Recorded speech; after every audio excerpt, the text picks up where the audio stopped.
Hello students, welcome to the class of English Literature. Today we are going to discuss E.V. Lucas' Third Thoughts. It is included in paper second. There is an introduction about the author. Edward Vera Lucas, British journalist, essayist, travel writer and novelist, was born in Eltham, Kent. Lucas grew up in a middle-class Quaker family in Brighton. After working as a bookseller, he worked as a journalist and eventually moved to London, where he joined the staff of humor magazine Punch and later became its assistant editor. He has written nearly 100 books that exhibit style and humor, widely appreciated by both readers and critics. His essays gained immense popularity due to the fancy, wit, ease, irony, and humor inherent in them. Lucas received honorary degrees from University of St Andrews and University of Oxford and was appointed Companion of Honour in 1932. He was also a member of the Royal Commission of the Historical Monuments of England in 1928, and from 1933 till his death he was a part of the Crown Lands Advisory Committee. His major works include The Open Road, Wisdom While You Wait, Highways and Byways in Sussex, and Wonders in London. What the term third thoughts mean? Third thought is idiom created by the author E.V. Lucas. It is based on a very popular idiom, second thought. Second thought means one more consideration given to an issue. Writer changing his ideas every time directed by selfish motive, and that is called third thought. Second thought means we are taking one more consideration, but in this essay we will see the author is considering again and again. That is termed as third thought. Now the text of the essay. This story was told to me by friend. ये कहानी मुझे मेरे friend के द्वारा बताई गई. ये कहानी जो है ल्यूकस के फ्रेंड की स्टोरी है. It is my destiny, said he, to buy in the dearest markets and to sell, if I succeed in selling at all, in the cheapest.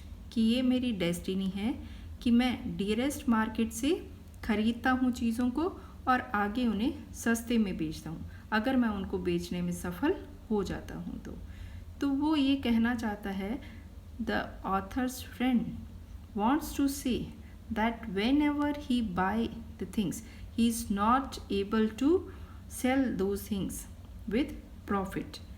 Usually, indeed, having tired of a picture or decorative article, I have positively to give it away, almost to make its acceptance by another a personal favor to me.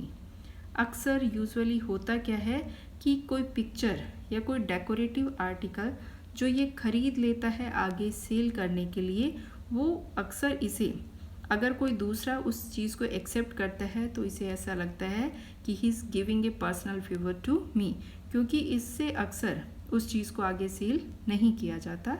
ऐसी इसकी dealing है. Means he wants to say that he is not a successful dealer. But the other day was marked by an exception to this rule so striking. लेकिन एक दिन ये जो rule चला आ रहा था that he was not able to sell the things with profit, इस रूल का एक अपवाद निकल कर आया. That I have been wondering if perhaps the luck has not changed. कि मैं सोच रहा था कि कहीं शायद मेरा लक, मेरा भाग्य बदल गया है. And I am after all destined to be the most enviable thing. और मेरी डेस्टिनी, मेरा भाग्य ऐसा हुआ that I became the most enviable thing. I became a successful dealer. How he became a successful dealer? He tells it happen thus. ये ऐसे हुआ. In drifting about the old curiosity shops of a cathedral city, I came upon a portfolio of watercolor drawings. कि जब मैं old curiosity shops जो है cathedral city की, उनमें घूम रहा था तो एक वाटर कलर ड्राइंग्स के पोर्टफोलियो को मैंने देखा, अमंग विच, जिसमें से was one that to my eye would have been a possible Turner. उसमें से एक ड्राइंग मुझे ऐसी लगी जैसे कि वो ड्राइंग टर्नर के द्वारा पेंट की गई है। Turner is a famous English painter. Even if an earlier owner had not shared that opinion or hope and set the magic name with all its initial beneath it, so often placed in the wrong order. लेकिन इसका पहले का जो मालिक था इस painting का, उसने इस तरह की कोई ओपिनियन शेयर नहीं की, ना ही उसने कोई ऐसी आशा जताई। And he wrote that magic name of Turner with all its initial beneath it, यानी इस पिक्चर के नीचे उसने इसके नाम को लिख दिया। How much is this, I asked scornfully, मैंने उससे पूछा कि इसका क्या प्राइस है।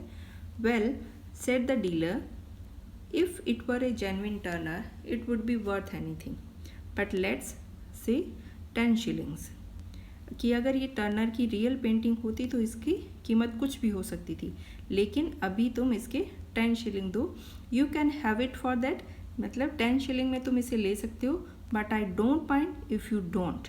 लेकिन डीलर क्या कहता है कि मुझे कोई फ़र्क नहीं पड़ता अगर तुम इसे नहीं खरीदते हो तो भी, because I am going to London next week, क्योंकि नेक्स्ट वीक मैं लंदन जा रहा हूँ, and should take it with me to get an opinion, और इसके बारे में राय लेने के लिए मैं इस पेंटिंग को अपने साथ लेकर जाऊँगा।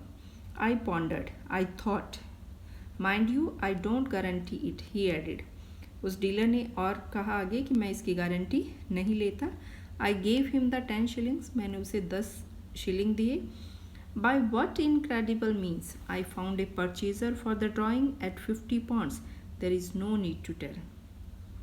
किस अविश्वसनीय मीन्स के द्वारा मुझे इस ड्राइंग का एक परचेजर, एक ख़रीदार मिल गया जिसने इस ड्राइंग के मुझे 50 पाउंड्स दिए, वो यहाँ डिस्क्राइब करने की ज़रूरत नहीं है। Why? For the point of this narrative resides not in bargaining with collectors but in bargaining with my own soul, क्योंकि ये जो कहानी है इसका मेन पॉइंट जो है वो कलेक्टर के साथ बार्गेनिंग कैसे की वो नहीं है। इस कहानी का मेन पॉइंट ये है कि कैसे मैंने अपनी खुद की सोल के साथ बार्गेनिंग की। द एस्टोनिशिंग फैक्ट रिमेन्स, आश्चर्यजनक बात इस बात में पाई जाती है, that I achieved A profit of 49 pounds 10 and was duly elated, कि मैंने इस पेंटिंग के द्वारा 49 पाउंड्स और 10 शिलिंग का प्रॉफिट कमाया। And I was duly elated means I was very happy. I then began to think, तब मैंने सोचना शुरू किया। The dealer, so my thoughts ran, हमारे जो इस कहानी का टाइटल है थर्ड थॉट, तो यहाँ से उसके थॉट जो है चलना शुरू हो गए हैं ल्यूकस के फ्रेंड के। He says the dealer in that little street by the cathedral west tower, he ought to participate in this, कि जो डीलर था कैथेड्रल वेस्ट डोर पे जिससे मैंने ये ड्राइंग खरीदी थी लिटिल स्ट्रीट पे, उसको इसमें पार्टिसिपेट करना चाहिए। Means he wants to say that he want to share his profit with that dealer. He behaved very well to me and I ought to behave well to him, उसने मेरे साथ बहुत अच्छे से बिहेव किया था और मुझे भी उसके साथ अच्छे से बिहेव करना है। It would be only fair to give him half, तो what is his first thought? He wants to share his half profit with that dealer.